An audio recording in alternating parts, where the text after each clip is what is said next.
So how do we ensure that the data that we capture is sufficiently good and sort of enables us to get results that are accurate and trustworthy and so on? So as I mentioned, we need a bunch of data from all the titles that we implement in. So any effect that we're trying to do, you generally need 3 sets of data. The first thing you need is sort of the input image or the input that you're trying to either optimize or improve or remove artifacts from and so on. This is something you want to capture at the exact point at which you're going to perform inference in the final run. So assuming you have a capture pipeline and an inference pipeline, so they should be aligned, and the images that you're using as input should be from the same part of the pipeline. And you should have high game coverage. You should have all levels, all biomes, all day, night, indoor, outdoor, etc. You also need auxiliary buffers. This is sort of the metadata, the additional information that you're going to use to provide the network more details about the task that you're performing. And has to match the input. It has to be the same point of the input as well. And finally, you need targets. You need the references that are high quality, and more often than not, you're going to need them in a form where exactly one feature, the one that you're trying to train, or one is dialed up all the way to its highest quality. For example, if you were trying to train for shadows, so you want to be able to get a target image where the shadows are pixel perfect and completely as accurate as you would ever want them. Like many deep learning implementations, we use some data augmentations. So you have one set of triplet of input data, you flip it around, you randomize the colors, you add some noise, you expand or contract the pixel. And this is just the standard set of augmentations, and there are a lot more of these, obviously, that people do. I want to point out, though, that augmentations like this, we should always be careful about using them, because while their goal is to expand the gamut of the input that you're showing the network, in many cases it can be wider than the actual input that the network will see, and that means the network's learning more than it's supposed to, and it might give you worse results in the end. So the point of that is to say that augmentation is generally not a good substitute for actual data, and if you can capture representative data, it's always much better than trying to use augmentations to get there. So with that, I want to talk about how to capture good data, how to specify or build engines that are helpful and useful in capturing good, high-quality data for neural network training. The reason I say this is, we spend a lot of time with several engines. We try to understand what it would take to, if we had to get from day one of access to the engine to as fast as possible, collect some data for training our networks. Some of the features that we found, and some of the features that we thought would be good for a pipeline like this are listed here. So we really want deterministic rendering, because most often when you're capturing data, you are writing a bunch of images from your renderer, and you can't do that while you're playing the game. So you want to play the game, but you also want to replay that demo or that trace to perform your captures. However, you're going to be changing resolutions, you're going to be changing the detail level or quality, textures, and so on. So you're going to want to do that multiple times. And to make sure all of your exported data is aligned, you want to have a deterministic, repeatable renderer. Similarly, you want easy access to intermediate buffers like depth buffers, normals, and so on. And not only should they be, should they exist and non-ephemerally, but they should also be, easy to access and export out of your pipeline. It also helps if they're consistently defined, so the domain in which your normals are defined, or a range of your depth, and so on.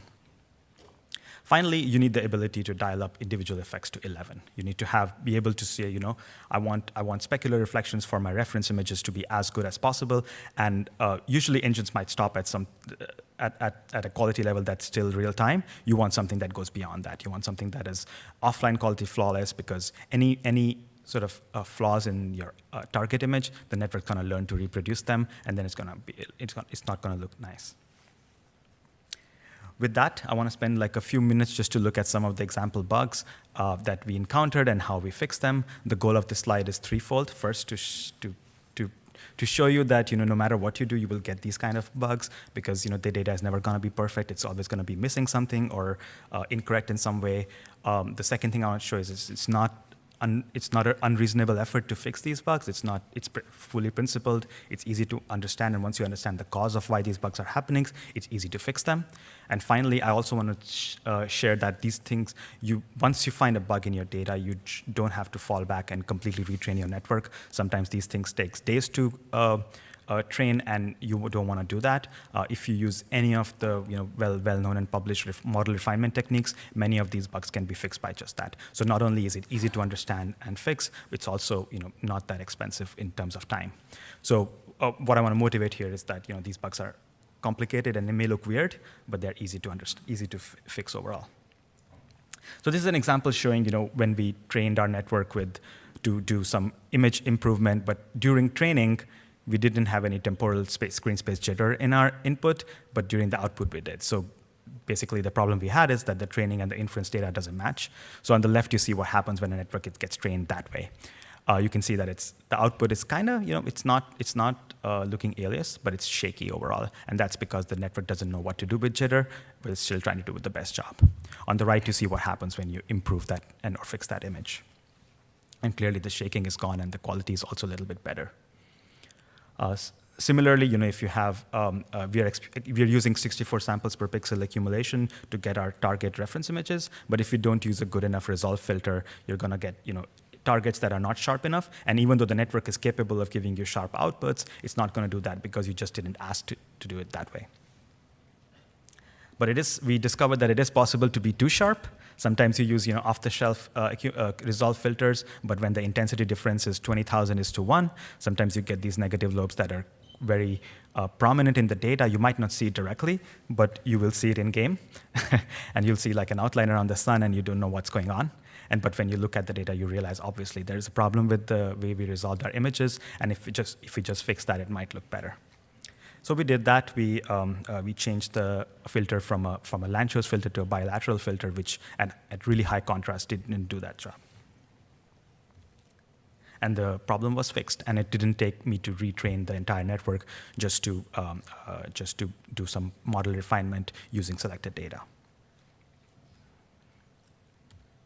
Here's another example of something that can go wrong without us doing anything wrong. When you use 64 sample per pixel accumulation and the game is using per pixel dithering to approximate soft shadows or transparencies, since dithering is a pixel-specific operation, accumulating 64 times with subpixel jitter is not going to accumulate that into anything good-looking. And the network's going to learn that that is a feature, not a bug, and it's not going to fix that. So we switched our reference generator mechanism from accumulation to supersampling or downsampling, and in this process we are accumulating nearby pixels rather than subpixels within a pixel. And just the way the engine renders that, the accumulated values using downsampling look a lot more smoother. The dithering gets eliminated, and the network just learns that and fixes that. So it's all about the network knowing what you want to do, and that's where the bugs come from, and that's how you fix them.